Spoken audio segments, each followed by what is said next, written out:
And we're back with part 2. That one kind of cut out in less than 15 minutes because of the battery dying on the camera. We're having a great time here. We're getting things done. I'm going to set another timer and see where we get in another 14 minutes before we go forward. And I need to say a couple things I already said. So, monetize. Do what you enjoy. I enjoy what I'm doing. The next piece is step into the unknown.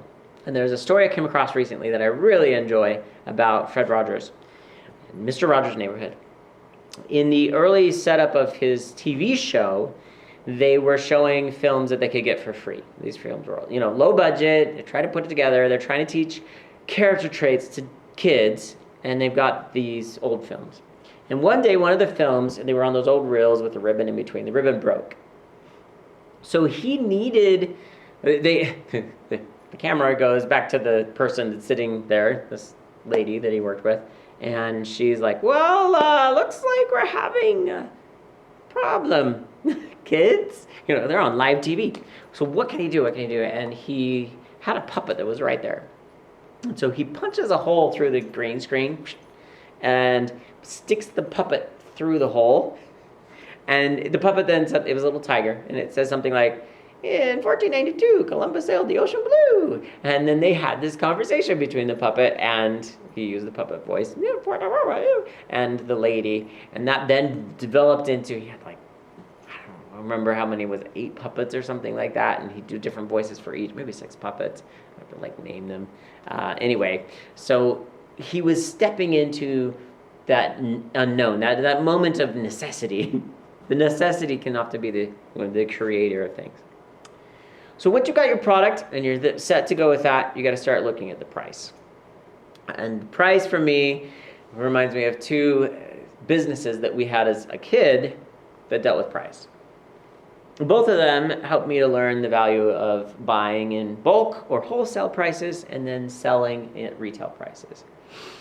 The first one, when I was young, we owned, not we, meaning me, we meaning my dad and his dad and brother and uncle, the 4 of them owned a auto parts store. What I remember as a kid is one time I was set in charge of putting on the price labels for the parts. And so my dad handed me the parts and the labeler and the price list. And so I'm looking at the price list, and one column says wholesale, and the other one says retail. And I was about 10, and in my 10-year-old brain, I'm thinking, okay, which price do I put on it? And I didn't ask, right? I just jumped in, and I'm thinking, okay, this one says wholesale. That's probably the sell price because it says sell. Yeah, the whole thing. Okay, yeah. And so I'm labeling all these parts the wholesale price. My dad comes to check on me. He's like, what are you doing? That's the price we paid. If we sell it for what we paid it for, we'd make no money. I'm like, oh, okay. Yeah, I guess the other one is bigger, huh? Right, yeah. So take all those labels off and put on the ones that had the retail price, right? So buy low, sell high is what we hear. Which leads to the other example I was going to tell you about. The other business being owned in my family when I was a kid was the farm. And on our farm, we had cattle. And my mom especially got pretty good about watching the market. And when the price would go down, we would buy. And when the price would go up, we would sell. And there's always these cycles that would happen. And so we got pretty good about keeping the company in the black by buying cattle low, and lots of people were selling them, and then having a larger herd for a while, and then selling when the price would go up. And we did a really well at keeping it in the black after that. Just the location. This leads to one of my favorite stories about a rock collector and his rock and his son. So the son is trying to figure out, how do you know how valuable a rock is? It's just a rock, right? And so the rock collector sends his son with a rock down to the market. He says, go to the market and let them know I'm looking at selling this rock. So the boy goes down, he says, my dad says he's looking at selling this rock. And the person at the market looks at it and says, okay, yeah, how much? And the boy was told by his dad to hold up 2 fingers. So he holds up 2 fingers, and the person says, okay, yeah, I'd be willing to buy that for $2. And the boy said, okay, I'll go let my dad know. So he goes back to his dad and says he's willing to buy it for $2. And the father says him next to, he's like, go down to the university. Find the professor there who's, knows about rocks.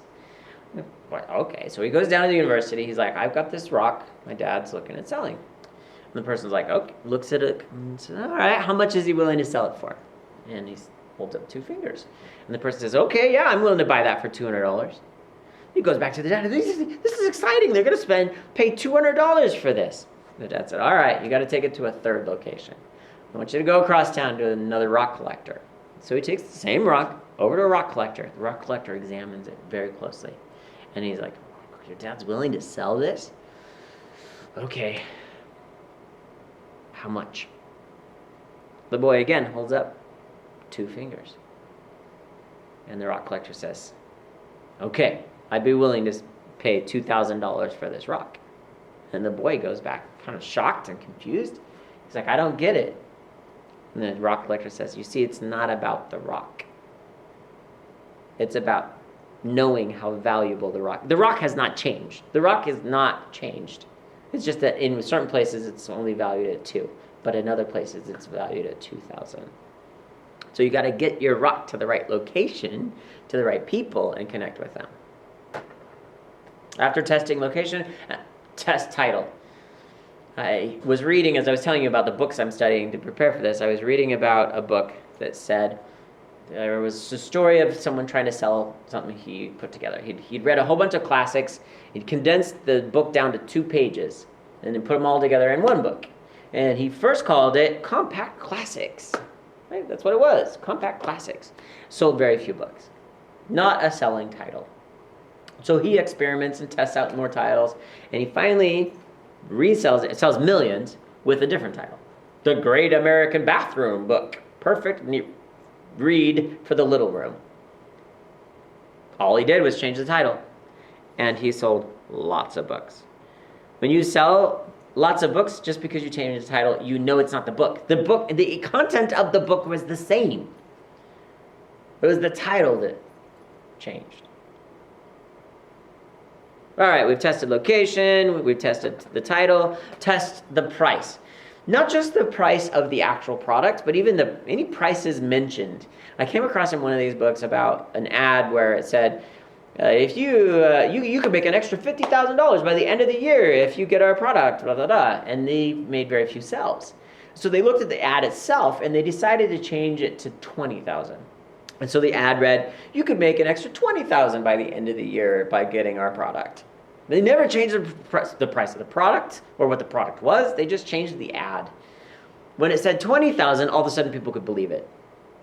And they got lots of responses from the ad. When it said $50,000, it wasn't believable, right? Make an extra $50,000 on the side, but make an extra $20,000 on this side was believable. And so it sold simply because of the way it was worded. So test your price. Become a master of your craft. I love to say that. No matter what, master your craft. Do what it takes to be able to master your craft. Because when you become a master of your craft, then you become rare. And rare things are valuable. They are precious. And thus you will be able to charge higher prices. When you're doing this, and I kept finding this in the information, you've got to know that you are selling yourself. You've got to be yourself. When you go and talk about things, you've got to talk about things that you find funny. And then you'll find the people that also find that funny. Share with them your observations, the things in your brain like quotes and stories, and make them connect with you. As you tell your stories and you share your experience, when you share these, if you can touch on more than one sense, help them to smell things. Help them to hear, feel what it is that's in the story. Be yourself. I almost sliced this entire slide out, but I put it right back in because it really is about yourself. And when you're seeing yourself successful, you're going to make it. You're about to see a picture of a PhD candidate. When she went to give her dissertation, she decided to make her outfit out of all the rejection letters she had received along the way. And this is Caitlin Kirby. And there she is with that skirt. Apparently, she didn't even use them all. She'd received so many rejection letters. All right, Here is a system for selling. How to sell to mobs. First, you got to get things to the market. The quote that comes to my mind is, vegetables in the garden won't ever sell. You've got to get them out of the garden, cleaned up, and to the market to be sold. You got your product, you got your price, you got a great title. Now get it to the market. Oh, opinion matters. You got to know, think back on me selling Comcast cable. Comcast cable. I don't love TV. And I never really felt like my product was as valuable as the price. And when I'm not believing it, then the other people aren't obedient. So my opinion's got to be there. I've got to know that it's more valuable than the price.